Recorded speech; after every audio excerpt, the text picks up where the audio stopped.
It's fair to say some of SsangYong's past models have been rather awkward in their appearance, but the firm's latest cars, the Rexton included, have an altogether more cohesive appearance.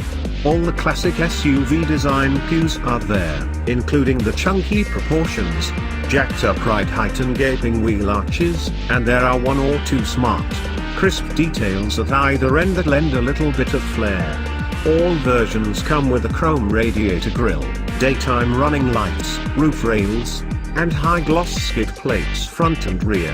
All versions also get alloy wheels, 17 inches on the entry-level X car, 18s on the ELX, and 20s on the Ultimate. The top-of-the-range Ultimate version also has brighter headlamps and integrated LED fog lamps with cornering function. Judged by normal road car standards, the Rexton doesn't perform that well here.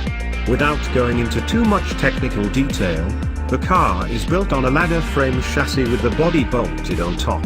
And that's a very old school approach usually reserved for pickup trucks. As a result, driving the Rexton is a pretty agricultural experience, with lots of shudders and tremors making their way through to the cabin, even on relatively smooth surfaces. The unsettled ride is also accompanied by handling that's predictably roly-poly, and the steering feels very slow and remote. However, as long as you accept these shortcomings as the necessary price to pay for the Rexton's real area of expertise, they become entirely acceptable. That area being? Well, the other big consequence of the Rexton's old school construction is that it's incredibly heavy, and that's very good if you tow. This car will pull an enormous 3.5 tons worth of trailer, be it a speedboat or a double horse box, and not many cars at any price can get anywhere near that, let alone match it. The Rexton's on-demand four-wheel drive system, which powers the rear wheels ordinarily and spreads the drive out to the front wheels when the need arises, should also mean these large loads can be pulled on slippery surfaces or in inclement weather. However, we haven't yet tried the car in particularly tricky conditions, so we can't tell you exactly how effective it is in the sticky stuff. The Rexton is powered by a 2.2-litre diesel engine developing 181 PS, which when the car weighs more than 2 tons, doesn't sound like a whole lot. Even so, the engine copes absolutely fine in most situations.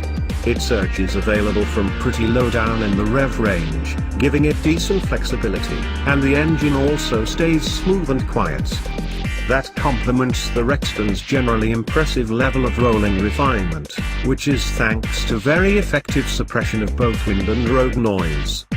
The car comes with a 6-speed manual gearbox as standard, but so far, we've only tried one with the optional 7-speed automatic, which slushes through the gears reasonably smoothly. The only time the car really struggles is when you ask for a sudden burst of strong acceleration, because the gearbox really takes its time to figure out how to deliver. Even then, the acceleration you feel won't always be adequate for what you need. However, keep your driving style nice and relaxed, and you'll have no problems.